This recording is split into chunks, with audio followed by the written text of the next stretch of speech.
What's going on, everyone? My name is Triforce Addiction. Welcome back to another Blueprint episode for Call of Duty Mobile. So another strongbox has come out pertaining to a pretty highly anticipated weapon, at least on my part, which of course is the MAC-10 Magical Ivy.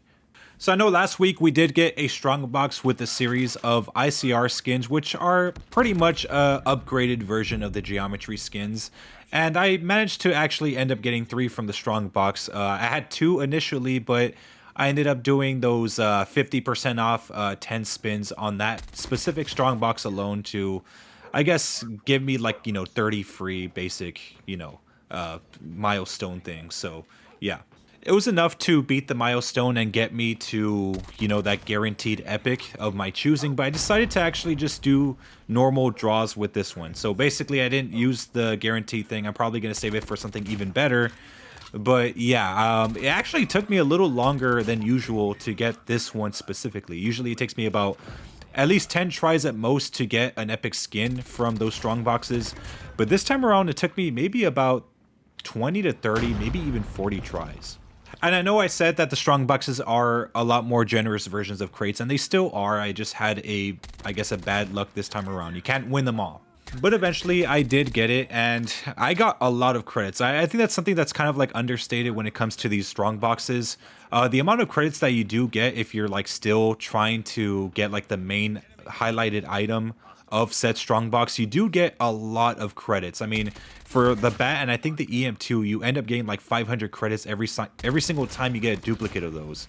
So you could end up like boosting up your credit like by a large amount. So I wanted to pick this weapon up specifically for the reason that we hardly ever get any MAC-10 skins, and when we do, we'd sometimes get them through like maybe seasonal challenges or some side little event that usually lasts an entire season. But they're never really good to the point where, it's geometry changing. And this is kind of like a semi thing. It's not fully geometry changing, but it does have a different attachment skins.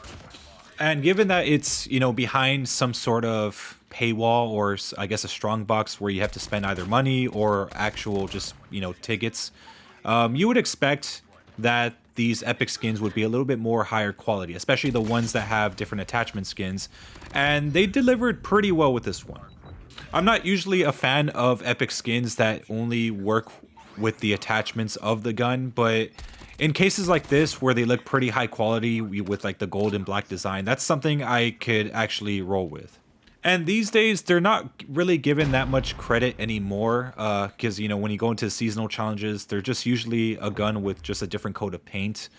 But when they're behind some paywalls or, some other, like maybe even a battle pass, they are of higher quality. I will say that. With this one obviously goes with the theme of the season. It's kind of like more of a fairy tale theme throughout this entire month. And this one does deliver pretty well. It does have I guess pretty much gold iron sights around, the body and, just even the back of the weapon. Of course, with the stock, you can't really see it in first person view, but if you go to the menus or if you go to the strongbox menu, you'll probably see it there. It does look really nice. I also like how the iron sight does light up green. It does kind of go with the theme as well, and it just, I guess, looks overall pretty nice as well.